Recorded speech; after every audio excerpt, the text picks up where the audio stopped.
J'aurais aimé peindre, mais il me manquait la lumière. Et puis en découvrant le vitrail, bah, la lumière m'a emporté. Voilà, tout simplement. Parce que le vitrail, c'est l'art de la lumière. Ce qui a influencé ma vocation, c'est mon goût très jeune des rapports des couleurs. Pourquoi, quand je mettais un bleu à côté d'un jaune, ce bleu n'était plus le même quand il y avait un rouge à côté de lui. Et ça, c'est dès l'école maternelle.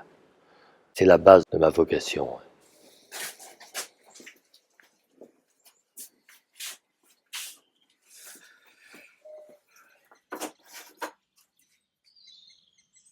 Si donc en 1970, dans ce lieu, le séminaire de Carcassonne, j'ai voulu faire quelque chose qui soit une joie, parce que la foi est porteuse de joie, et une intensité peut-être, je trouve, un peu spectaculaire, qui était liée à ma jeunesse, pour aller vers quelque chose de plus simple, mais de plus intense sans doute.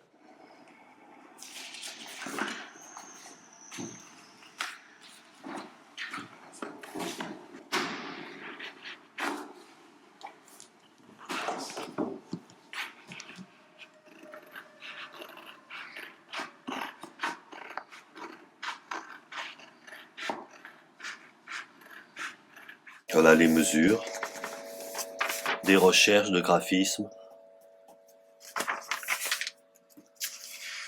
Là, j'ai tracé la résille de mes plombs, la composition donc du vitrail, et je peins rapidement les différents graphismes que je vais utiliser pour ce vitrail. Ceci sera agrandi et ensuite coupé et calibré. Quand on travaille dans le même lieu où il y a plusieurs vitraux à réaliser, il me semble, moi je préfère qu'il y ait un thème qui évolue. Alors la maquette, quelquefois, même souvent, je la présente au client. Il peut faire son choix, la critiquer, l'accepter, la refuser.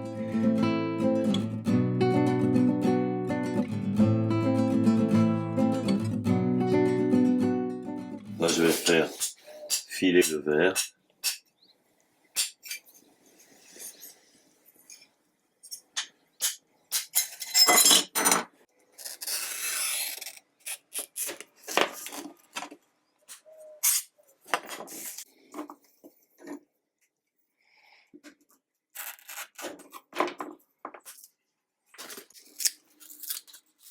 Le gruget-toi, c'est pour affiner la coupe au plus près du gabarit.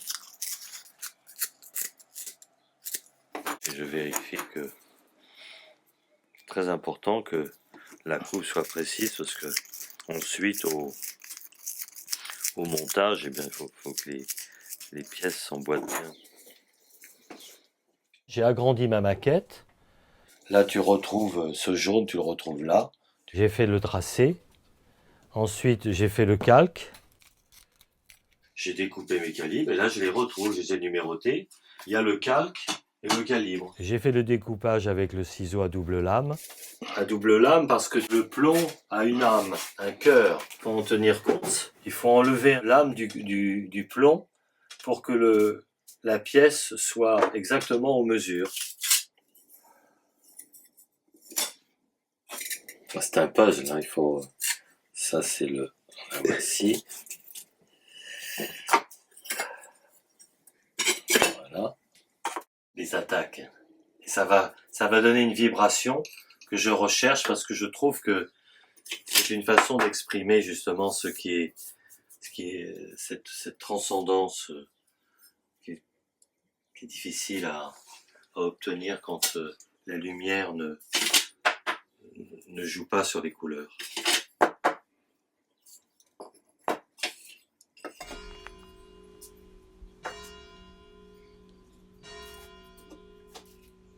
Je peux pas faire des vitraux avec des verres non peints. Il faut qu'il y ait une matière et c'est ce qui fait la profondeur, le rendu. Tu vois, ce verre là, il a été un peu travaillé, pareil. Je l'ai décapé, vert plaqué sur blanc. Ça, c'est un rouge plaqué sur blanc sur lequel j'ai rajouté du jaune. Et alors, ces petites matières sont vivantes dans le vitrail. La personne qui a fabriqué ce verre, il a déjà fait un verre, il a pris une bulle de verre incolore, et ensuite il l'a trempé dans le bassin du bleu de cobalt en fusion, et en le tournant rapidement, il a enveloppé la bulle de verre incolore avec du bleu. De quel côté est le bleu? Parce que si je mets le vernis du côté incolore, bien entendu, il n'y aura aucun résultat. Il faut que le vernis soit du côté du plaquage. Je vais peindre le vernis. Bon, là, c'est très simple. Quelquefois, si le sujet l'exige, ben, il y aura un dessin plus précis. Et on fera l'attaque à l'acide tout à l'heure.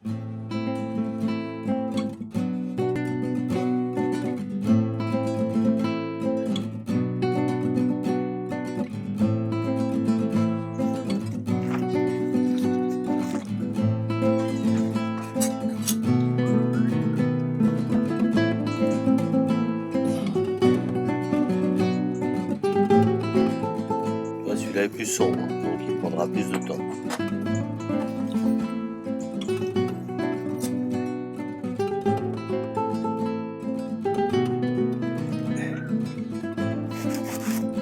Voilà.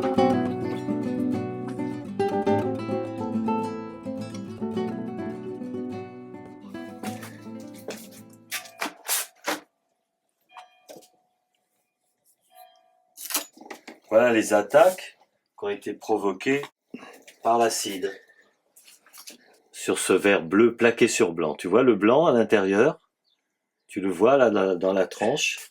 C'est un verre blanc sur lequel on a mis du bleu, un bleu de cobalt. Le fameux bleu de cobalt de Chartres, ben le voilà. Là, on voit bien le travail de l'acide. Hein, il y a des verres unis où j'ai mis simplement un peu de grisaille. Là, il y a de l'acide.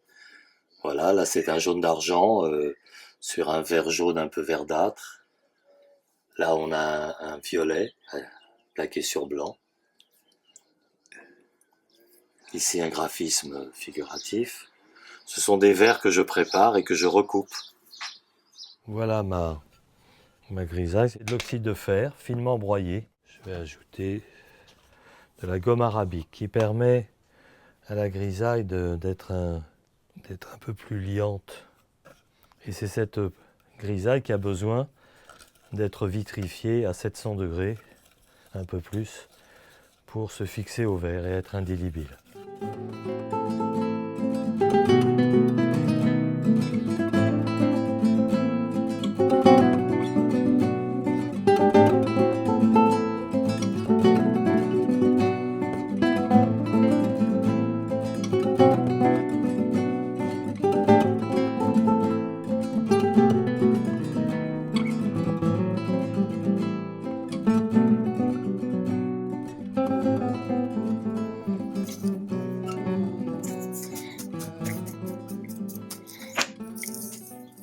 Alors là je vais rajouter des points. J'aime bien mettre des petits points, ça accentue en faisant simplement ce tapotis comme ça. Je le fais très souvent. Et ça donne tout de suite cette matière qui enlève le côté plat. Voilà. Alors on a un verre avec un jeu de lumière, avec des blancs et quelques noirs. Et cette subtilité, quand elle est en place, anime la couleur. crache aussi. Pour travailler, pour étaler la grisaille, la salive, ça compte. Bon, c'est ma manière. Hein. Il n'y a pas peut-être le seul verrier cracheur. Hein. Et voilà, tout de suite, la lumière, on le voit, ça s'anime tout de suite. Tu vois, avec ces noirs, tout de suite, il y a une vibration. En fait, ce qui compte dans le vitrail, c'est que la lumière joue. On a eu trop tendance à faire des vitraux trop simples avec des verres plats non peints et la lumière ne joue pas de la même façon. Donc là, tu vois, je vais les mettre prêtes à cuire. Tu vois, je dispose mes pièces sur les plaques d'enfournement. Voilà. Donc tout à l'heure, quand ça sera sec, je mettrai une deuxième couche, parce que je mets 2 couches. Je mettrai une couche de plâtre et on mettra les autres pièces. Il y a des couleurs que je cuis un peu plus fort que d'autres. Mais en général, c'est 735, 740. Et je mets en marche. Voilà. Tiens, voilà les vitraux de Rombaut. Voilà le fameux blason de Pierre-Henri de la Fabrègue. Arnaud de Villeneuve, qui était un médecin, un philosophe connu, qui a inventé le muscat. On pense que le vin a commencé en Arménie, en Géorgie. On aurait retrouvé des restes considérables de pépins de raisin de l'époque des Romains. Donc, dans l'histoire de la vigne, il y a les Égyptiens. Là, on passe chez les Grecs, Dionysos, la légende de Dionysos qui se transforme en... Il est sur son bateau, il est attaqué par des pirates et il se transforme en les dauphins. C'est les Grecs qui ont inventé le pressoir. On voit la vigne qui... Donc c'est une légende, la vigne qui pousse et les dauphins transformés par Dionysos. Là, on va passer chez les Romains. Bacchus, le Vésuve, et puis les Romains qui inventent les tonneaux, les fûts. Et puis ensuite le Moyen-Âge, la récolte, le Moyen-Âge dans les abbayes, la récolte du vin, le pressoir au pied. Voilà l'hommage de l'historique du vin qui se trouve au domaine de Rombaut à Rivesaltes. Des verres qui viennent d'être cuits à 700 degrés. La grisaille a été fixée donc à la cuisson, elle est vitrifiée et elle est absolument indélébile. Voilà, donc on va poser ces verres sur le calque. Voilà, comme tout à l'heure.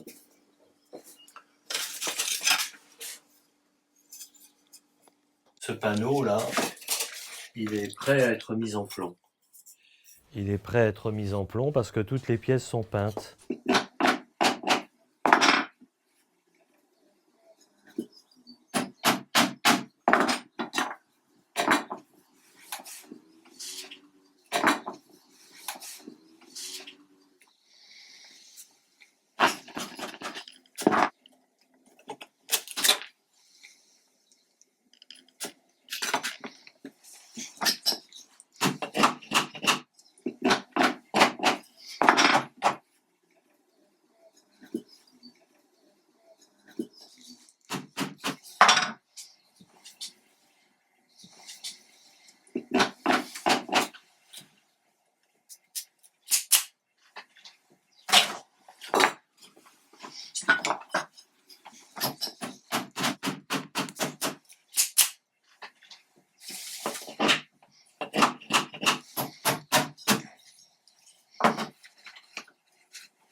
encore sali par le plâtre que j'ai mis pour que la cuisson les pièces ne se collent pas. Donc le mastic va entrer sous les ailes avec le pinceau et ensuite avec de la sciure, je vais enlever le mastic. Car là j'ai oublié de soudure là. C'est du blanc de meudon avec de l'huile de lin. Et alors, je vais simplement répandre ce mastic pour que le vitrail soit étanche. Ça va nettoyer les verres et en même temps ça va patiner le plomb. Voilà.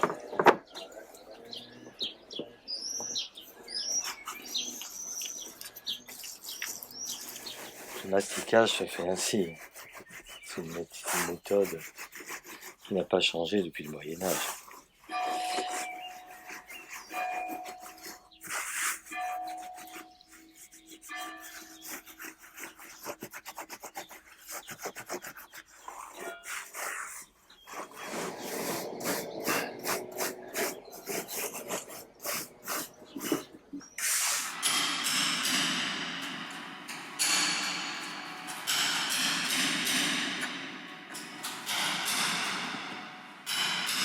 Ça va ?